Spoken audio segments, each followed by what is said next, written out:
Bahas soal kebijakan ekonomi yang dinantikan publik pasca unjuk rasa akhir Agustus, kita sudah bersama dengan Nailul Huda, Direktur Ekonomi Digital Selios. Selamat malam Mas Huda.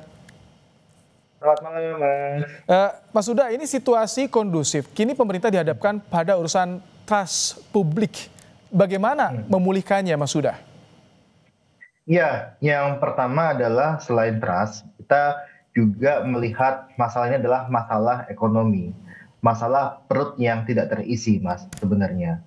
Kalau kita lihat kondisi Indonesia seperti sekarang ini timbul dari kondisi masyarakat yang tengah kesulitan, tengah kesusahan, namun pemerintah mengatakan ekonomi kita meningkat.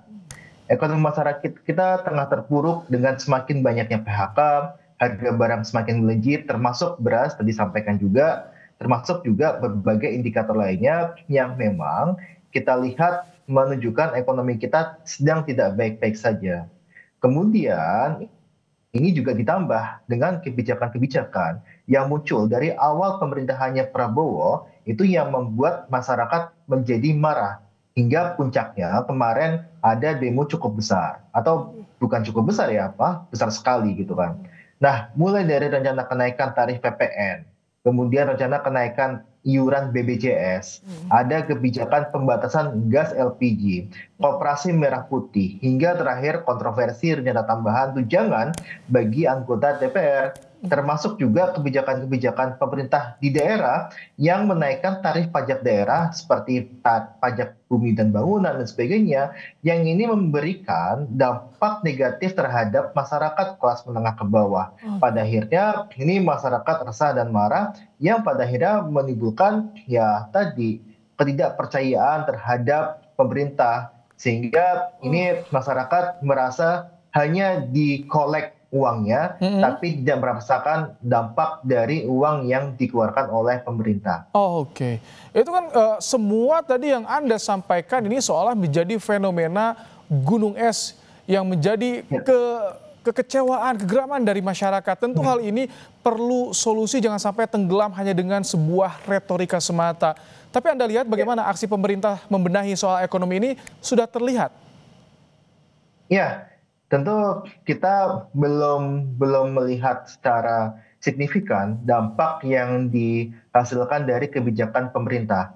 Nah, kalau kita lihat sebenarnya pemerintah sudah mencabut, misalkan ada peraturan Permendak nomor 8 tahun 2024 yang sudah dicabut, yang notabene Permendak tersebut adalah peraturan yang membebaskan impor itu lebih banyak masuk ke Indonesia.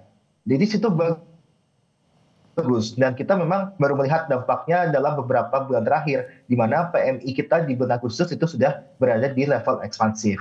Nah, yang kedua, kita juga belum melihat dampak dari adanya bantuan-bantuan, insentif-insentif yang diberikan oleh pemerintah kepada masyarakat yang memang menerima, seperti bantuan subsidi upah, kemudian ada beberapa bantuan lainnya yang saya rasa daya beli masyarakat belum terangkat dengan baik gitu kan. Karena apa? Karena pada dasarnya untuk bantuan-bantuan tersebut itu hanya berimpact dalam jangka pendek. Nah, kita perlu sebenarnya langkah-langkah jangka panjang, seperti kalau kita lihat peningkatan daya beli ini kan dalam dalam arti ini harus ada pekerjaan bagi masyarakat. Iya, oke. Pekerjaan, dan masyarakat ini kan butuh pekerjaan kan sebenarnya, masyarakat butuh pekerjaan untuk bisa membeli barang dan sebagainya. Nah, ini yang belum terlihat sebenarnya Mas dampaknya. Oke, Mas Huda, tapi dari sekian tentu banyak kebijakan yang dipersiapkan oleh pemerintah, tapi yang paling krusial bagi ekonomi rakyat itu